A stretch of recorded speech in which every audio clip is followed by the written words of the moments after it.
ఆంధ్రప్రదేశ్ బ్రాహ్మణ చైతన్య వేదిక నాయకులు సిరిపురం శ్రీధర్ శర్మ మాజీ సీఎం జగన్ తిరుమల పర్యటనపై స్పందించారు. డిప్యూటీ సీఎం పవన్ కళ్యాణ్ తిరుమల పర్యటన ప్రకటించిన నేపథ్యంలో జగన్ కౌంటర్ పర్యటన మొదలుపెట్టారని అన్నారు. ఈ నెల 28న మాజీ సీఎం వైఎస్ జగన్ తిరుపతిలోని అలిపిరి నుండి తిరుమలకు కాలినడకన వెళ్లనున్నారు. స్వామివారి ఆచార సాంప్రదాయాలను జగన్మోహన్ రెడ్డి పాటించాల్సిందని శ్రీధర్ అన్నారు. తిరుమల స్వామివారిని దర్శించుకోవడానికి కానీ అలిపిరి నుండి కాలిబాటలో తిరుమలకి చేరుకోవడానికి కానీ మేమెవరూ అభ్యంతరం పెట్టాం, సదౌరంగా ఆహ్వానిస్తాం. కానీ మీరు అలిపిరి మెట్లు ఎక్కే సమయానికి మీరు బహిరంగ ప్రకటన చేయాలి.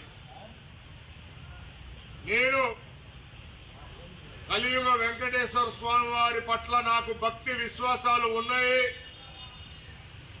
తిరుమలలో స్వామి వారి డిక్లరేషన్ పుస్తకంలో నేను సంతకం పెడతాను. అట్లానే స్వామి వారి భక్తి విశ్వాసాల పట్ల నాకు నమ్మకం ఉందని తలనీలాలు ఇవ్వాలి. అంటే జగన్మోహన్ రెడ్డి గారు స్వామివారి కోసం గుండు చేయించుకోవాలి. ఇది స్వామివారి పట్ల మీకున్న భక్తి విశ్వాసాల్ని మీరు బహిరంగంగా గనక ప్రకటిస్తే మేము పైకి ఆహ్వానిస్తాం. లేని పక్షంలో సనాతన ధర్మ పరిరక్షణ జేఏసీ ఆధ్వర్యంలో 13 జిల్లాల నుంచి ఉన్న జేఏసీ నాయకులు, సభ్యులు, అట్లానే హిందూ ధార్మిక సంఘాలు,